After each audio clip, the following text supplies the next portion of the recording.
Assalamualaikum warahmatullahi wabarakatuh. Kami dari kelompok 2 akan menjelaskan materi tentang ideologi Pancasila. Sebelumnya saya akan memperkenalkan anggota dari kelompok 2 yaitu Fahrani Rahman Thalib, Cindy Amalia Hapsari, Nur Alifah, Fatnatul Ajmain, dan Noviana Amelia.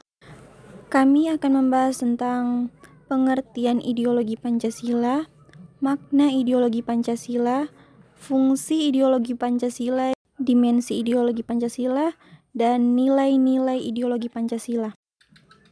Perkenalkan, saya Fahrani Rahman Thalib dengan NIM 211010131 akan membacakan pengertian ideologi Pancasila. Kata ideologi berasal dari bahasa Yunani ideos serta logos, artinya ialah cita-cita, cara pandang, pemikiran, serta ilmu.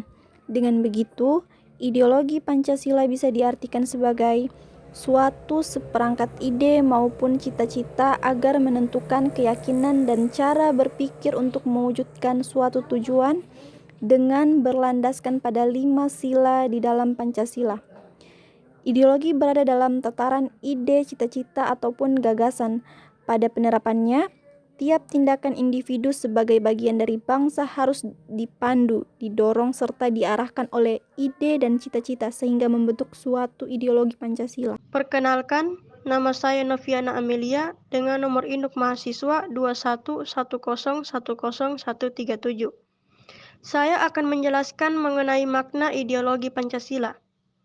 Makna ideologi Pancasila yang pertama, nilai-nilai yang tercantum di dalam Pancasila itu menjadi cita-cita normatif penyelenggaraan bernegara. Dan yang kedua, nilai-nilai yang tercantum di dalam Pancasila ini merupakan nilai yang disepakati secara bersama. Oleh karena itu, menjadi satu di antara sarana di dalam pemersatu integrasi masyarakat Indonesia. Perkenalkan, nama saya Nur Alifah dengan nomor induk mahasiswa 211010140. Saya akan memaparkan materi tentang fungsi ideologi Pancasila. Yang pertama, sebagai struktur kognitif, ialah merupakan keseluruhan pengetahuan yang bisa menjadi sebuah landasan untuk memahami dan menafsirkan dunia serta kejadian yang terjadi di dalamnya. Yang kedua, sebagai orientasi atau wawasan, adalah pembuka wawasan yang bisa memberi warna, selain itu juga bisa menunjukkan tujuan hidup bagi manusia. Yang ketiga, sebagai norma atau nilai. Maksudnya di sini ialah menjadi sebuah pedoman serta juga pandangan hidup bagi seseorang di dalam melangkah ataupun melakukan tindakan. Yang keempat, sebagai bekal dan pembuka jalan. Maksud dari sebagai bekal dan pembuka jalan adalah agar seseorang dapat menemukan suatu identitas seseorang atau jati diri tersebut. Yang kelima, sebagai kekuatan, semangat, dan mendorong. Kelima ini juga sangat penting dan jangan ditinggalkan ataupun dilupakan, karena yang memiliki kekuatan dan kemampuan di dalam memberikan semangat ataupun mendorong seseorang agar tercapai tujuan yang diharapkan dan menjalankan berbagai sebuah kegiatan. Yang keenam, memahami, menghayati, dan mempolakan tingkah laku. Terakhir ini juga merupakan pendidikan agar seseorang atau masyarakat untuk memahami, menghayati, serta mempolakan tingkah laku masyarakat yang sesuai dengan orientasi dan norma atau nilai yang terkandung pada ideologi tersebut.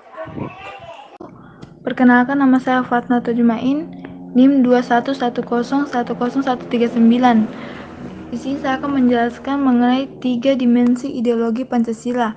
Yang pertama, dimensi realita, artinya nilai-nilai dasar yang tercantum pada ideologi tersebut, menggambarkan kenyataan hidup yang ada di dalam masyarakat di mana ideologi itu muncul untuk pertama kalinya. 2. Dimensi idealisme adalah kualitas ideologi yang tercantum pada nilai dasar tersebut dapat memberikan sebuah harapan kepada berbagai kelompok serta masyarakat mengenai suatu masa depan yang lebih baik lagi. 3. Dimensi fleksibilitas merupakan kemampuan ideologi dalam mempengaruhi serta menyesuaikan diri terhadap perkembangan masyarakat. Kenalkan, nama saya Cynthia Malia Hapsari dengan nomor induk mahasiswa 2110101138. Saya akan membacakan materi tentang nilai-nilai sebagai ideologi negara. Nilai-nilai Pancasila adalah nilai yang menyangkut ketuhanan, kemanusiaan, persatuan, kerakyatan, serta keadilan. Itulah merupakan nilai dasar untuk kehidupan bernegara, berbangsa, bahkan bermasyarakat. Nilai Pancasila termaksud nilai kerohanian di mana di dalamnya tersirat nilainya secara lengkap serta harmonis, baik berupa nilai-nilai vital, material, kebenaran atau kenyataan, etis, estetis, ataupun religius. Nilai-nilai Pancasila sebagai ideologi juga dapat bersifat objektif maupun subjektif. Berikut penjabarannya. Nilai-nilai Pancasila bersifat objektif, artinya 1. Rumusan dalam sila-sila Pancasila itu sendiri memiliki makna yang terdalam. Kedua, Pancasila yang terkait dalam pembukaan Undang-Undang Dasar 1945 merupakan sebagai pokok kaidah negara yang mendasar. 3. Inti atau utama nilai Pancasila akan terus ada sepanjang masa di dalam kehidupan bangsa Indonesia ini. Dan nilai-nilai Pancasila yang bersifat subjektif, artinya jika keberadaan nilai-nilai Pancasila bergantung pada bangsa Indonesia itu sendiri. Sekian, terima kasih.